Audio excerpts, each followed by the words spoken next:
Artinya apa? Fikih kita ini ya agak-agak pecundang gitu, agak-agak pertimbangan. Iya, ini lucu kan? Kualitatif. Coba alasannya yuyu haram karena apa? Amfibi kan? Hidup dua alam.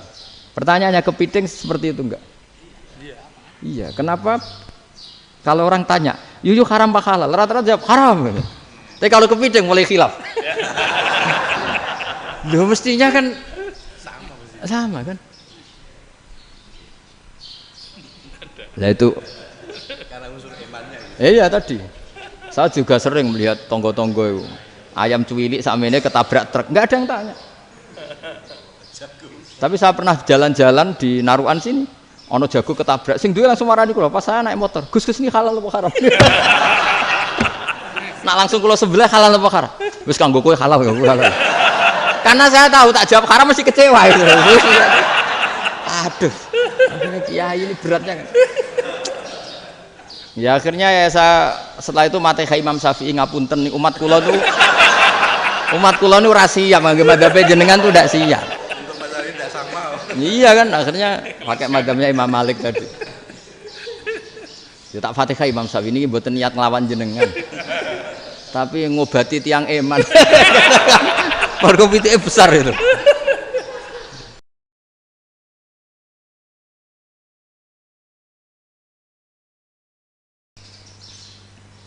Jadi makanya terus banyak GNU sing macam-macam lah. Sing ono sing potongane wedi terus hati-hati. Niku berarti makome Madzhirul Jalal. Ono sing amen guyon nek makome Madzhirul Jamal. Ono sing ra jelas ngene iki, sing ra jelas. Nak guyu buanter kok nak nangis yo buanter. Jebule urusan utang. Lah ini sudah yang udah. Jadi makanya yang rileks saja. Sebenarnya agama ini santai, rileks karena agama ini harus bifarohin wasururin. Enggak boleh agama ini dibawa dengan kekerasan, dengan antisosial. Karena agama ini harus kul bi fadlillah bi rahmati fa bidzalika falyafrahu. Harus senang, harus rileks. Makanya saya jadi kiai itu senang takutnya gini. Sekali saya tidak senang jadi presiden buruk. Ternyata jadi wong alim ra enak itu contohnya. Sampai merengut terus uripe susah. Nanti orang tidak berani jadi orang alim. Makanya saya akan buktikan bahwa saya lebih bahagia dibanding rektor. Nanti orang ingin jadi rektor semua, nggak ingin jadi orang alim. Saya pernah ketemu sekian rektor di Jogja tanya, Gus, kenapa jenengan bela-belain pesantren sampai segitu? Kan keren kampus NU, sekarang ada Unisma, ada NU Jogja, ada NU Jepara gini. Tak bilangin gini, sampai rektornya itu istighfar. Gitu. Saya bilangin gini, ini sekaligus tak kasih tahu ini rektor Unisma ini. Tak bilangin gini, andai kan tidak ada kiai kayak saya itu Islam bisa tutup. Gitu. Kok bisa Gus? Misalnya ada perempuan haid faqal adat. Itu kalau untuk tahu hukumnya haid daftar dulu ke Unisma. Daftar dulu kan? Setelah daftar nunggu pelajaran haid. Baru tahu haid setelah 3 tahun dari masalahnya. Tapi baru kayak kiai ketemu saya di jalan, Gus anak kula nu haid ngeten-ngeten mboten normal hukumnya piye? Oh hukumnya ngene dibalekno ning adat. Ora usah registrasi, ora usah daftar. Jadi ya harus ada istighfarnya lah. Unisma juga harus istighfar, semuanya harus istighfar. Karena ada sisi yang nggak mewakili kebutuhan Islam. Tapi saya sebagai kiai juga istighfar. Karena fakta hukum mengatakan yang boleh jadi KUA yang jabat, yang boleh kemenak yang punya gelar. Dan ini yang mengawal Islam secara undang-undang karena mereka yang bikin. Nah karena kiai tidak punya gelar tidak bisa jabat di situ. Saya juga istighfar. Jadi tidak sampai entok yang istighfar. Karena yang kebutuhan ini terwakili yang punya gelar. Tapi yang punya gelar juga harus istighfar tadi. Mosok kepen roh hukum haid dengan ini kuliah se. Ngentek itu aja nanti nunggu guru yang pas mata pelajaran itu. Ya, terus kapan dekne salate wong jawabannya belum ketemu. Tapi baru kayak saya kan ketemu di jalan tanya. Gus saya sering ketemu. Gus saya ini bapak angkat. Mau nikahkan putri saya itu gimana itu kalau cerita wali sebenarnya anak saya sok, kalau nggak cerita nggak sah karena saya bapak angkat. Itu banyak. Hanya tak akali ya sudah wali yang sebenarnya taukil pada hakim tanpa diketahui, tapi hakikatnya itu taukil hakim. Itu kan tidak gampang. Nah, tapi kalau tanyanya di kampus registrasi dulu, daftar dulu, baru tahun berapa ada pelajaran itu? Semester 5 baru tahu. Iya kan? Semester 5 ya? Iya. Oh, itu kan Jadi jangan kira terus sistem Unisma itu yang terbaik di dunia, enggak juga kan, enggak juga. Dan sistem-sistem yang lain maksudnya enggak. Tapi sistem kiai lho, Mbah Mun juga sering pesen saya, kowe kudu seneng pegawai negeri. Piye-piye sing jaga agama pegawai negeri. Kemarin pas acara 7 harinya Gus Roba sama matur itu di depan para kiai. Setelah saya jadi kiai ya itu nyata. Islam di Papua, di NTT yang bawa siapa? Dokter negeri, ya kan? KUA negeri. Barokahnya mereka negeri dijamin negara kan? Barokahnya Muslim berkebutuhan Islam. Akhirnya bikin musola di situ, bikin masjid. Bahkan di Korea Utara itu ada masjid bawaan duta besar. Karena banyak duta besar Muslim berkebutuhan masjid. Yang bisa gini itu yang negeri apa yang swasta? Negeri lah. Di sini kiai tidak mewakili semua kebutuhan apa? Islam. Tapi kampus juga enggak, kampus Islam sekalipun tidak memenuhi semua kebutuhan Islam tadi. Masa orang tanya kan nunggu semester berapa tadi? Semester 5 masih daftar dulu. Nunggu pelajaran itu. Payahnya pas ketemu dosennya, wong saya tidak pernah ribet kan? Pas dosennya cowok gitu. Jadi sudahlah, makanya ini.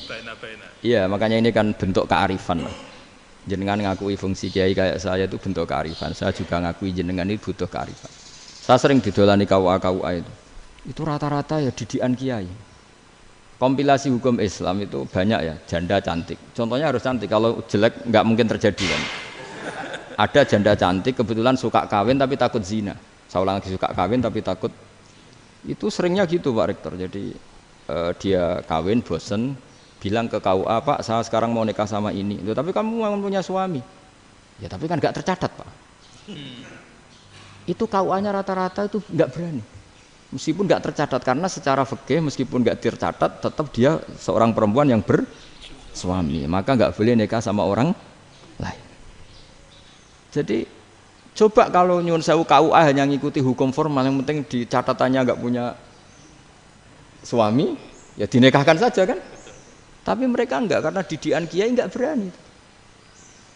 Artinya gini, kalau hanya pro hukum catatan sipil, maka ini dinikahkan bisa karena enggak tercatat. Tapi secara hukum santri enggak bisa dong menikahkan perempuan sing dadi zaujin yang punya suami. Jadi ini barokahnya kerjasama yang baik. Jadi di masyarakat itu tertanam didikan kiai, enggak boleh nikahkan perempuan yang bersuami. Tapi di KUA ngikuti hukum formal. Dan di Indonesia itu KUA itu rata-rata konsultasinya ya sama kiai, sehingga ya nggak berani akhirnya, meskipun aku ya udah mlebu rokok Mbak, gak iso.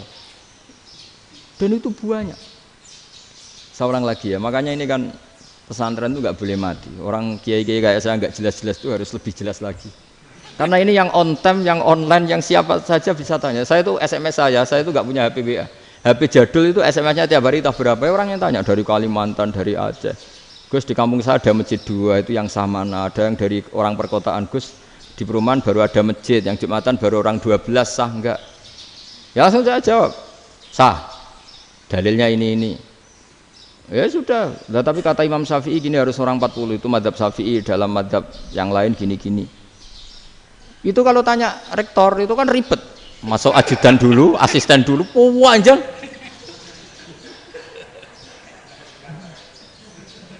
Wah itu kan ribet kan? Manggil dosen, dekan VAI dipanggil, dekan VAI nggak mau langsung jawab, cari dosen yang nekuni itu. Usul fikih, saya nekuni itu baru seminar, nunggu dulu Mbak, ini orangnya baru. Panjang kan? Bisa tutup Islam kalau kesuwen. Coba kalau tanya kiai kan enggak, ketemu di jalan. Dulu Mbah Zubair kata Mbah Mun, saya termasuk santri yang diapresiasi Mbah Mun. Dhisik Mbah Zubair yang ngono, anak nong takok pesuan gak oleh. Gak takok ning kene. Jangan biasa ditanya orang ngadeg-adegan. Ya alhamdulillah ilmunya cukup, kalau gak cukup ya kok sik. Jadi sebetulnya orang sopan itu ya agak-agak ada yang ditutupi sebetulnya. Mboten prayogi teng dalan nginjang mawon matur. Ya sebetulnya ya sebenarnya memang ilmunya agak cukup gitu. Tapi itu sebenarnya secara fikih itu haram, menunda itu haram.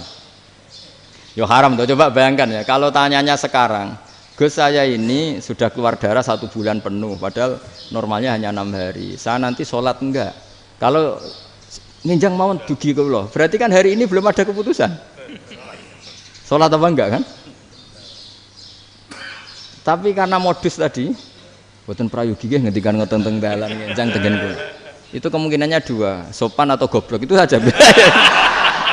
Kayaknya kalau sopan enggak lah. Kayaknya enggak lah kata saya. Karena secara fikih itu jelas haram. Bagaimana mungkin sesuatu yang harus dipraktekkan nanti duhur dijawab besok, berarti duhur, asar sampai subuh belum ada jawaban, berarti enggak ada sholat kan? Makanya dibutuhkan orang-orang alim yang kultural seperti ini, dan NU menghormati kultural. Tapi Mbah Mun juga sangat menghormati Islam formal karena tadi produk-produk formal itu bisa dilembagakan oleh negara dan itu kita ikut untung. Makanya Mbah Mun itu kalau punya tamu KUA, punya tamu polisi sampai pejabat itu. Kenapa saya contohkan KUA? Supaya jangan kira seperti pendapat orang-orang hasud, wah ya mesti aja disolani presiden seneng, menteri seneng. Enggak juga. Sebenarnya semua kiai itu mulai KUA sampai polisi, polsek, polres itu seneng semua. Karena sama-sama diajak mengawal bangsa ini, diajak mengayomi semua masyarakat. Tapi kadang-kadang masyarakat ngeritiknya, jenenge kiai disolani menteri ya seneng presiden. Padahal yang sowan kiai itu ya mulai KUA, Kapolsek, kepala desa, RT, Mudin. Itu Mudin kalau tanya ya lucu-lucu. Gus kalau nate nyembelih pitik kemanian, pitike go bedhe man. Akhirnya wis ngerti nak kemanian langsung tak sebelah meneh. Terusane ku sah ta ora. Ribet. Ya tak jawab, lah pitike masih ku jek urip ta ora? Cek urip Gus. Wis sah cara mazhab Malik cek urip. Karena itu ada perdebatan antara mazhab Malik dan mazhab Syafi'i. Nah, cara Imam Syafi'i itu agak ketat. Hewan yang punya kehidupan sudah mutharibah, misalnya ayam jago, contohnya harus jago karena kalau ayam kecil diikhlaskan haram. Jadi yang cilik wae kan gitu. Fikih itu ya, fikihnya orang Indonesia itu pecundang. Kalau ayam kecil enggak ditanyakan, mate ra wis. Kalau jago ditabrak truk kejet-kejet. Andai kan enggak disembelih pun mesti mati. Itu cara mazhab Syafi'i itu haram. Karena penyembelihan ini tidak menjadi penyebab kematian, tapi memang karena kecelakaan tadi. Tapi cara mazhab Imam Malik enggak. Andai kan enggak disembelih, matinya kan 2 menit lagi atau 1 menit lagi. Andai kan enggak disembelih. Berarti mati sekarang itu bawaan besok apa bawaan kecelakaan? Ya sudah halal gitu caranya. Nah, akhirnya ya saya bilang ya sudahlah kita semuanya mati. Jadi cara debat, cara Imam Syafi'i enggak, cara berpikir itu sudah tidak kehidupan yang normal. Yang dimana-mana penyembelihan itu mematikan yang hidup normal. Jadi agak ketat. Jika dalam contoh kemanian, kalau dalam bahasa Jawa nyembelih agak sempurna terus pesonya jatuh atau apa itu, kalau pakai mazhab Syafi'i agak kesulitan. Jadi kalau mazhab Malik asal diselesaikan secara fauron dan juga sebagian mazhab Syafi'i itu halal. Nah orang mesti tanya gitu, Gus, wedhusku tabrak truk, man Gus kejet-kejet. Tapi nak pitik cilik ra ditakokno. Makanya termasuk kritiknya Mbah Mun, tapi ini mazhabnya Mbah Mun ya. Kamu boleh ikut boleh ndak karena ini urusan ndak penting. Lha wong-wong lucu, nak ditakoki yuyu muni haram mergo amfibi. Yuyu ngerti sampean? Yuyu nggih. Tapi nak ditakoki kepiting muni halal. Mergo nak yuyu haram gak eman, nak kepiting eman. Padahal alasannya coba, kenapa yuyu haram? Karena amfibi kan, bisa di air. Pertanyaannya, kepiting seperti itu ndak? Nah, tapi kepiting kalau haram kan eman. Karena besar kan. Kalau yuyu silahkan haram kan gitu. Artinya apa? Fikih kita ini agak-agak pecundang gitu, agak-agak pertimbangan. Iya, ini lucu kan? Kualitatif. Coba alasannya yuyu haram karena apa? Amfibi kan? Hidup 2 alam. Pertanyaannya kepiting seperti itu enggak? Iya, kenapa? Kalau orang tanya, yuyu haram apa halal? Rata-rata jawab haram. Tapi kalau kepiting mulai khilaf. Loh mestinya kan sama kan? Lah itu karena unsur imannya. Iya tadi. Saya juga sering melihat tonggo-tonggo itu. Ayam cuwilik sakmene ketabrak truk, enggak ada yang tanya. Tapi saya pernah jalan-jalan di Narukan sini. Ono jago ketabrak, sing duwe langsung marani kula pas saya naik motor. Gus ini halal apa haram? Nak langsung kula sebelah halal apa haram? Wis kanggo kowe halal ya halal. Karena saya tahu tak jawab haram mesti kecewa itu. Aduh. Akhirnya kiai ini beratnya kan. Ya akhirnya ya saya setelah itu mati Imam Syafi'i ngapunten umat kula nu ora siap madzhab jenengan tuh ndak siap. Untuk masalah ini tidak sama. Iya kan akhirnya pakai madzhabnya Imam Malik tadi. Ya tak Fatihah Imam Syafi'i ini mboten niat nglawan jenengan. Tapi ngobati tiang eman. Mergo pitike besar itu. Jadi ini kan cerita ya itu makanya yang rileks saja lah bahwa Islam ini yang rileks, yang menyenangkan karena ya agama ini harus menyenangkan. Raditu billahi robba. Raditu itu seneng banget, ridho itu puas. Enggak boleh beragama pertuntungan terus emosinan. Ya marem atau raditu itu marem jadi yang nyaman. Ya saya kira demikian. Assalamualaikum warahmatullahi wabarakatuh.